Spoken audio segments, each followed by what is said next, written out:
I work in Modesto at the Clear Channel Communications. There's 5 radio stations here, and I get to work at 4 a.m. So I'm the first one here in the parking lot. There's no one here in the mornings.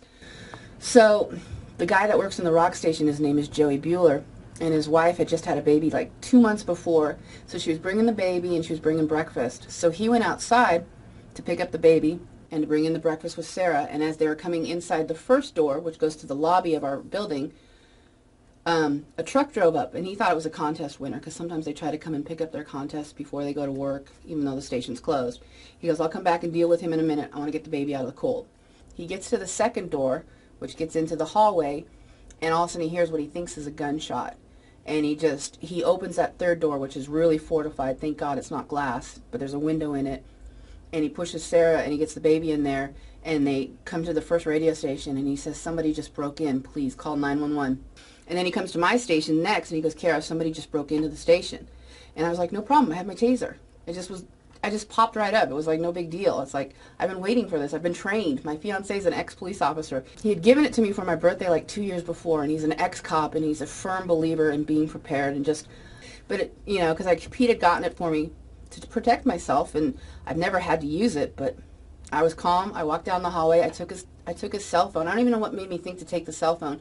He was talking to 911. I identified myself. I said, I have a taser, and I'm not afraid to use it. And the whole time I had the taser on with the little red dot. And the one thing I remember, because it was winter, he had a big bulky jacket, but it was zipped like right here. So I just made sure that that dot was right there, because I was not going to let him. There was no way. There was no way. I'm not going to be a victim again. Never again. So I get a little emotional about that part, because I can't do that. He was walking back and forth, and he was so upset, and he was so just agitated. And Joey yells from down the hallway. He goes, if he touches that button and opens that last door, we're in trouble. So 911 kept saying, tell me where he is, because they'll be there any minute. They'll be there any minute. And the minutes just kept going by, and it just felt like a long time. So sure enough, he kept walking back and forth, and it was like the last time he walked by, I don't know if he looked down, but it's just like he pushed the button, and the door just opened, and I was like, no other choice. So we shot him. I shot him. He dropped.